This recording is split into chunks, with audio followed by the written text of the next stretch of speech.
이루는 그런 첫 표적으로서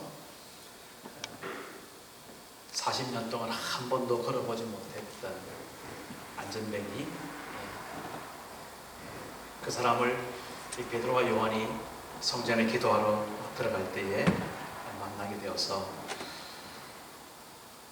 걸어보지 못한 사람이 발에 힘을 얻고 일어서서 걷는 그 기쁨을 주변에 있는 모든 사람들이 만끽하고 그렇게 하나님을 찬양하는 바로 그 순간에 베드로와 요한이 외치죠. 무엇을 외치냐면 바로 나사렛 예수 그리스도의 그 이름을 크게 외치고 있습니다.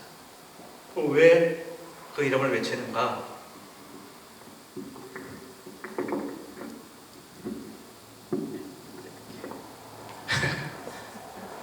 대단히 고맙습니다. 왜 그 이름을 외치는가? 사실 우리가 복음이라고 말할 때에 그 복음의 핵심이 바로 예수 그리스도 그 이름이기 때문에 그렇습니다. 그래서 오늘 제목대로 나사렛 예수 그리스도, 이 세 단어죠.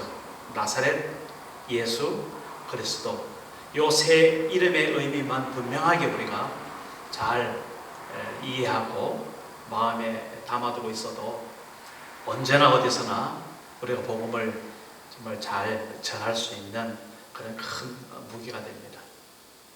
언제든지 우리가 믿는 소망을 물어볼 때에 디모데의 말씀처럼 우리가 잘 준비하고 있어야 될 터인데, 오늘 이 예수님의 이름 나사렛 예수 그리스도, 요 예수님의 이름을 잘 우리가 기억할 때에 우리가 복음을 진정 잘 설명할 수 있습니다.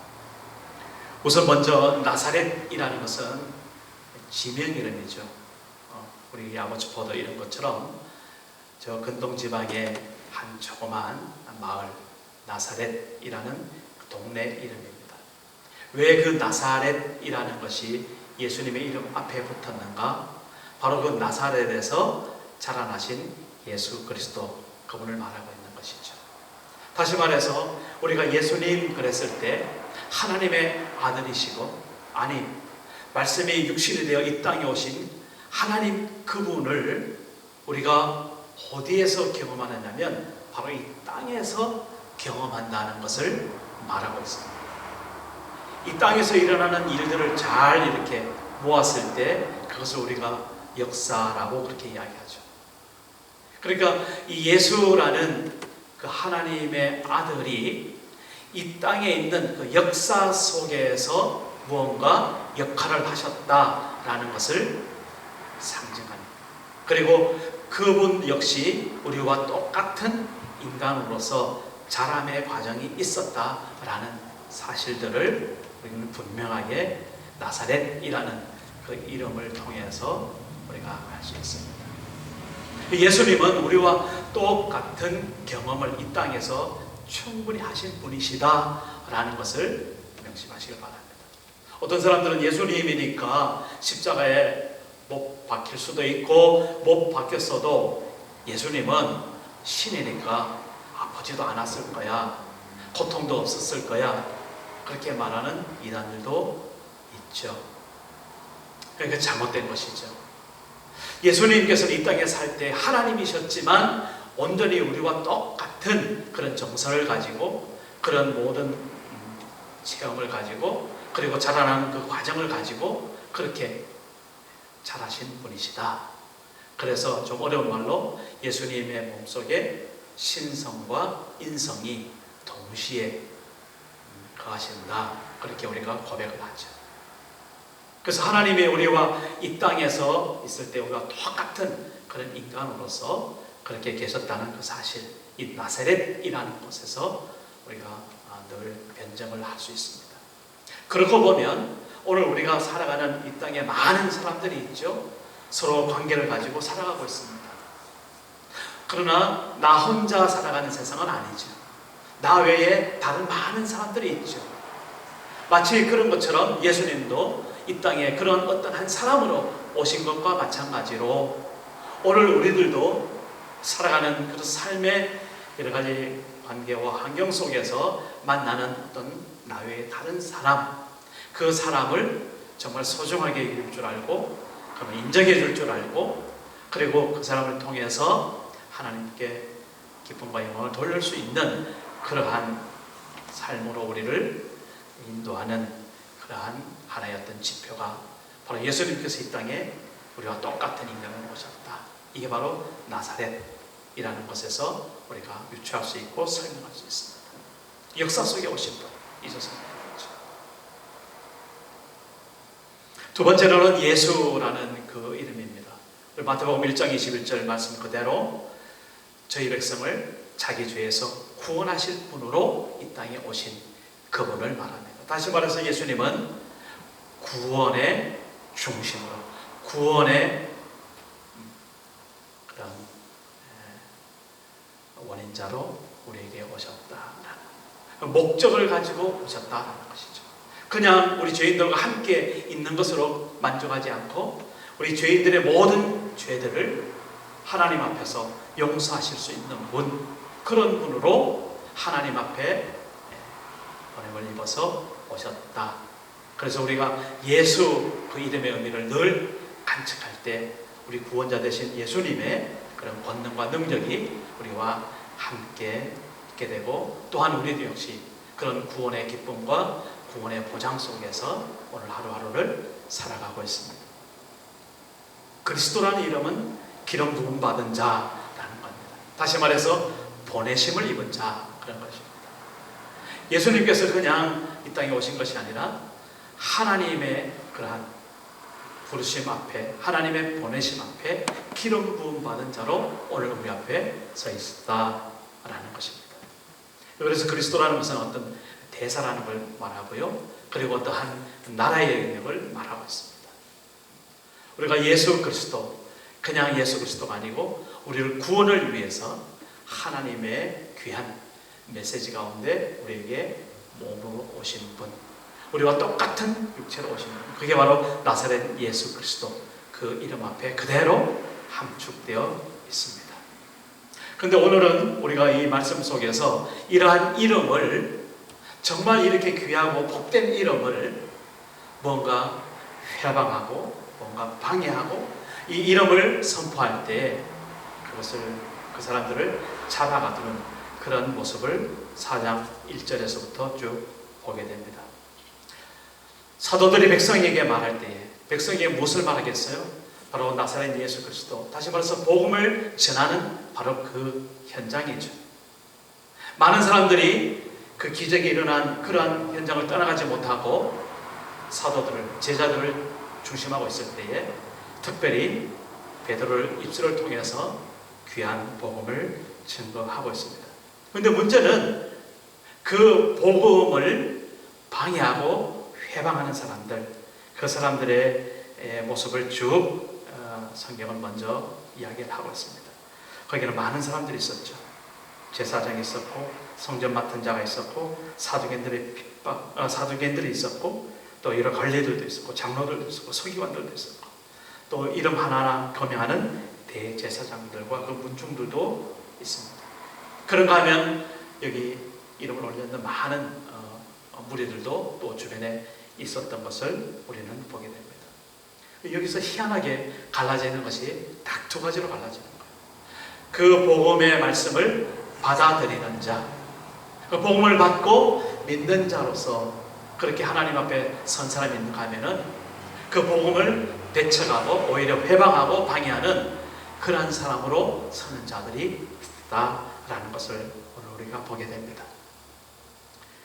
베드로가 말씀을 전했을 때에 4절에 보니까 말씀을 들은 사람 중에 믿는 자가 많으니 남자의 수가 약 5천이나 되었다라는 것을 그렇게 성경은 기록하고 있습니다. 엄청나게 능력 있는 그 말씀으로 정말 처음 들어보는 그 복음의 말씀을 많은 사람들이 받아들였습니다.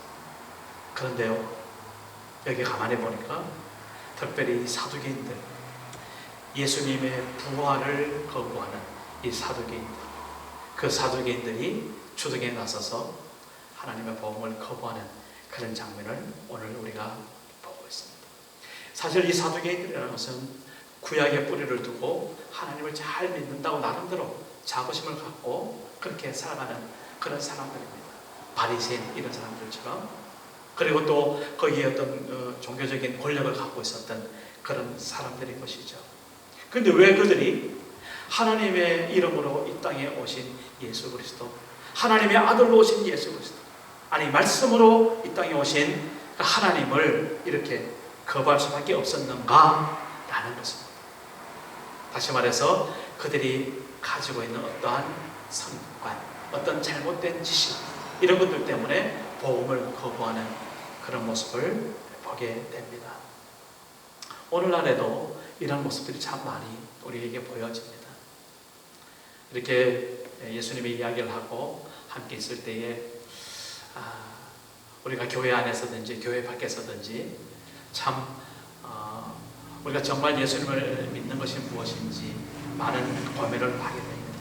왜냐하면 이 세대가 사실은 복음을 흡수하고 받아들이는 세대가 아니라 복음을 회방하고 거부하는 그런 세대에 우리가 살고 있기 때문인 것입니다.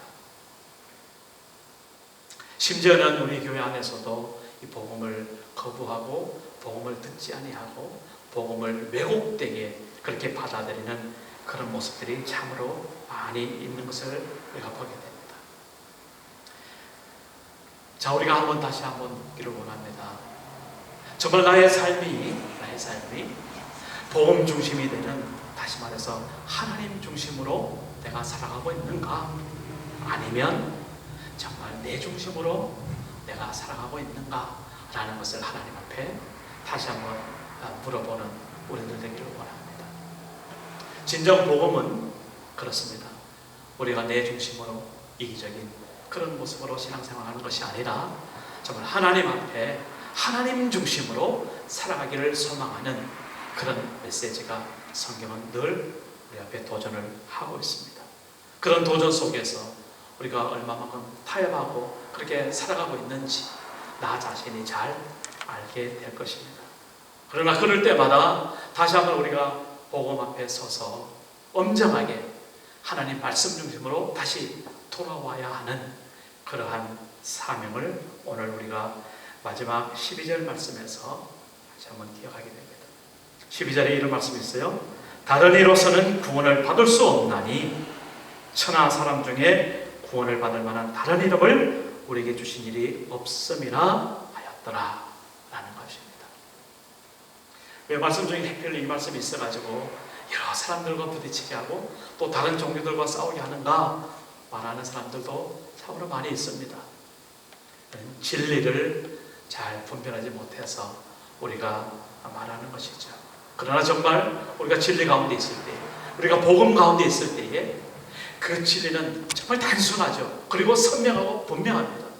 예수 그 이름, 나사렛 예수 그리스도 그 이름만이 우리의 구원의 이름이 되는 것을 분명하게 성경은 선포합니다. 오늘 여기 사도행전뿐만 아니라 이사야서에도 보면은 여러 가지로 이미 말씀을 하고 있습니다. 이사야서 44장 6절에 이스라엘의 왕인 여호와, 이스라엘의 구원자이신 여호와가 이같이 말하노라. 나는 처음이요 나는 마지막이라. 나 외에 다른 신이 없느니라. 그렇게 말씀하고 있습니다. 그런가 하면은 이사야서 46장 20절부터 이렇게 말씀합니다. 열방 중에서 피난한 자들아, 너희는 모여오라. 함께 가까이 나오라. 나무상을 가지고 다니며 구원하지 못하는 신에게 기도하는 자들은 무지한 자들이니라. 너희는 알리며 진술하고 또 함께 의논하여 보라. 이 일을 옛부터 듣게 한 자가 누구냐? 이전부터 그것을 알게 한 자가 누구냐? 나 여호와가 아니냐? 나 외에 다른 신이 없나니 나는 공의를 행하며 구원을 베푸는 하나님이라. 나 외에 다른 이가 없느니라. 땅의 모든 끝이여 내게로 돌이켜 구원을 받으라. 나는 하나님이라 다른 이가 없느니라. 분명히 하나님께서는 구약이든지 신약이든지 선포하고 있습니다. 오늘 우리가 구원을 얻을 만한 다른 이름을 하나님께서 우리에게 주신 일이 없다라고 분명히 말하고 있습니다. 오직 우리에게는 구원의 그 이름 나사렛 예수 그리스도, 그 이름만이 구원의 이름으로 우리가 분명히 선포합니다. 세상에 많은 종교들이 있습니다. 불교도 있고요, 힌두교도 있고요, 또 마호메트교도 있고요, 뭐 여러 가지 많은 종교들이 있죠.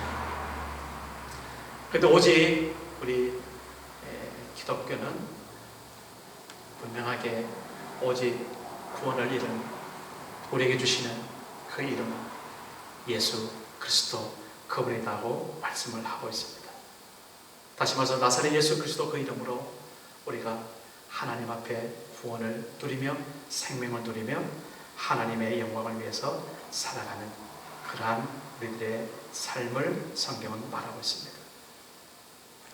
그래서 세상에 많은 사람들이 하나님의 진리를 분별하지 못하고 정말 이 예수 그리스도를 멸시하고 저주하고 싫어버리는 일들이 오늘도 세계 도처에서 많이 있습니다. 아주 예수라는 이름을 듣기만 해도 그렇게 혀를 내두르는 그런 많은 사람들도 있습니다. 사실 불쌍한 거죠. 정말 진리를 알고 정말 복음을 알고 정말 구원을 안다면 예수 그 이름이 얼마나 우리에게 귀한 일인지 모릅니다. 그래서 오늘 본문에도 건축자들의 버린 돌로 예수님을 표현하고 있습니다. 그 건축자들의 버린 돌이 진보퉁이의 머릿돌이 되었다라고 이야기를 하죠. 세상에 많은 사람들이 아무 가치 없는 그러한 버린 돌이지만은 하나님께서는 그 버린 돌을 통하여서 모든 건축의 머릿돌이 되시는 그러한 예수 그리스도 그 이름을 세우셨다 말씀을 하고 있습니다. 오늘 우리가 이 말씀을 가지고 이 이름을 가지고 하나님의 나라의 자녀답게 하나님 앞에 살아가는 귀한 우리 크리스찬 되시길 간절히 바랍니다. 오늘 이 이름을 통해서 우리에게 행하신 하나님의 역사를 세 가지로 살펴보기를 원합니다. 첫째는요, 하나님께서 우리의 구원자 되셨다. 예수 그리스도 그 이름으로 우리를 구원하셨다. 지금까지 제가 말씀을 드렸죠. 그런데요, 바로 그 구원하신 이름이 오늘 우리들의 삶에, 우리들의 살아가는 역사 가운데 그대로 여전히 우리와 함께 동행하신다는 사실을 잊지 마시기를 바랍니다. 이 역사를 주관하시는 분이 바로 예수 그리스도 그 이름이다라는 것입니다. 하나님께서 이 역사를 진행해 가시는 그러한 진행의 방법으로서 예수 그리스도 그 이름을 우리에게 허락하시고 우리에게 부탁하신 그 놀라운 이름이다라는 것입니다. 또한 예수님의 그 이름으로 인해서 우리의 소망이 성취되는 것을 우리는 경험합니다. 성령께서 우리의 심령 가운데 기도하게 하시고 기도할 때마다 우리가 예수 그리스도 그 이름으로 기도할 때에 우리 주께서, 우리 하나님께서 우리의 소원, 우리의 소망을 성취하시는 그런 놀라운 이름으로 오늘 우리에게 그 이름을 주셨다는 것입니다. 그렇습니다. 우리 기독교는, 우리 크리스찬들은 세상 사람들과 다릅니다. 인생관이 다르죠. 우리는 분명 어디로부터 우리가 왔고 어디로 갈 것인지 아는 존재입니다. 우리에게는 천국이 있고 우리에게는 하나님의 기다리시는 나라가 있습니다. 이 세상 만물이 그냥 거저된 것이 아니라 창조된 그러한 피조물이라는 것을 우리는 고백합니다. 우리는 분명히 그러한 인생을 가지고 우리가 하루하루 살아가게 됩니다. 또한 우리는 세상 사람들과 다른 세계관을 가지고 있습니다. 하나님께서 이 세상을 주관하시고 역사하시고 이끌어 가시는 그러한 관점을 우리는 분명히 고백하는 것이죠. 그걸 하나님께서 창조하신 이 세계, 비록 타락해서 그렇게 왜곡되었지만 다시 예수 그리스도 그 이름으로 회복시키신다는 그런 소망으로 충만한 우리들, 이것이 바로 우리가 보는 이 세상을 보는 세계관입니다. 그래서 우리는 또 다른 가치관을 우리가 가지고 있죠. 하나님의 영광이 우리 삶의 가장 최고인 줄 알아서 하나님의 이름을 위해서, 나사렛 예수 그리스도 그 이름을 위해서 우리의 목숨을 걸 줄 알고 우리의 삶의 전부를 드릴 줄 아는 그러한 가치관으로 오늘 우리는 살아가게 되는 것입니다. 이 부활의 귀한 복음 앞에, 나사렛 예수 그리스도라는 그 이름 앞에 많은 사람들이 오늘도 서 있습니다. 살아가고 있습니다. 그러나 모든 사람들이 그 이름을 순종하고 따르지는 않는 것이 오늘 우리가 살아가는 현실입니다. 오늘 우리 한 사람 한 사람이라도 다시 한번 예수 그리스도 그 이름 앞에 겸손히 순종하고 그분의 이름을 따르는 그러한 제자의 삶을 살아가기를 원합니다. 그때 하나님께서 성령 충만한 그러한 능력을 우리에게 해주셔서 베드로와 같이 예수 그리스도의 그 이름을 증언하게 하시고 어딜 가서든지 나사렛 예수 그리스도의 이름으로 우리가 날마다 승리할 수 있고 하나님의 나라를 회복시킬 수 있는 그런 주님의 자녀들로 살아가게 됩니다. 세상에 많은 사람들이 나름대로 살아가기를 열심히 했었지만 정말 물레방아가 돌아가듯이 그렇게 헛된 삶을 살아가는 그런 삶 가운데 살아가고 있습니다. 그런 사람들에게 하늘의 소망을 다시 한번 우리가 전해줄 수 있고 하나님의 귀한 그 이름 나사렛 예수 그리스도 그 이름을 증거할 수 있는 그런 주의 복된 성도 되시기를 주의 이름으로 축복합니다. 나사렛 예수 그리스도 이름으로 오늘도 승리하시고 우리가 살아가는 동안 날마다 승리하시기를 주의 이름으로 축복합니다. 기도하겠습니다. 하나님 아버지, 오늘도 나사렛 예수 그리스도 그 이름을